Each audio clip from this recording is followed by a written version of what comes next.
morning. This is Sarah Honeydew with Janus Biblical Productions, December 15th, 1850. We are at the home of a new writer, Nathaniel Hawthorne, who seems to have written an autobiographical novel that resembles the true story of Jesus and the adulteress as told in the Gospel of John, chapter 8. Please welcome Nathaniel Hawthorne and Hester Prynne. Welcome. I just finished reading your novel, The Scarlet Letter, and it seems that your book is similar to the story of the adulteress that Jesus forgave and said, "Go and sin no more." Is The Scarlet Letter an autobiography? Miss Honeydew, that's a sweet name. I was actually working at a custom house in Salem, Massachusetts, when I discovered a gold-embroidered letter A in the attic, which started me thinking. As it turned out, in chapter 1 of The Scarlet Letter, I described this to draw the reader into the mystery of the story. So, yes. So, do you believe it could be possible that you were inspired by Jesus and his story in some way? Oh, Miss Honeydew, anything's possible. I belong to a literary philosophy called Transcendentalism, organized by my friend and mentor, Ralph Waldo Emerson. He shocked the Harvard School of Divinity when he declared that God was incarnate in every man and woman. He asserted that there is an ideal spiritual reality that goes beyond or transcends understanding, experience, or science, and is knowable through intuition. I see. So, in your philosophy, is it possible that the Scarlet Letter was patterned after the themes of sin and redemption, so common in the Bible? Well, it's not only possible, but was done on purpose.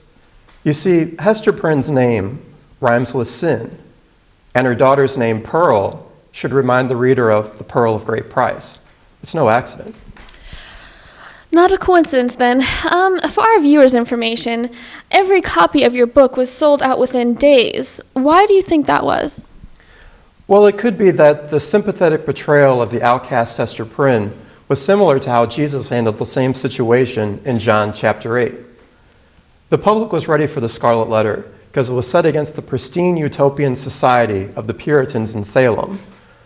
Also, it hasn't been that long since the Salem Witch trials of 1690 with the actual hangings of outcasts. It was only 160 years ago.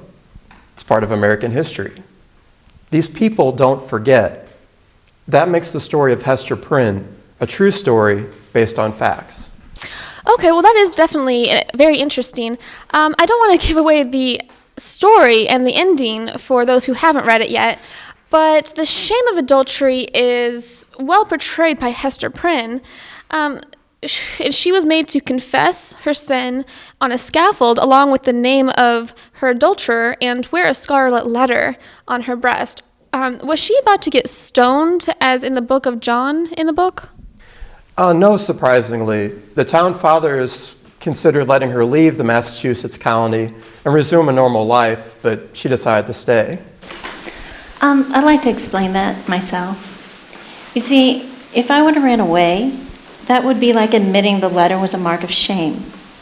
Instead, I stayed, and I made the Scarlet Letter a symbol of my experiences and character. I looked as my past sin as a part of who I was.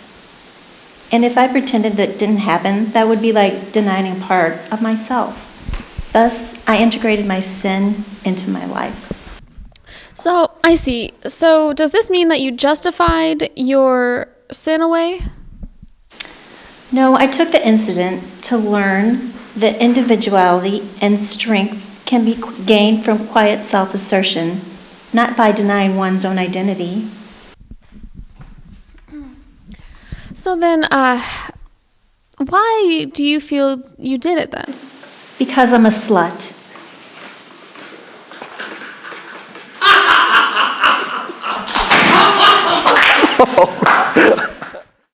Well, that's a powerful point, I suppose.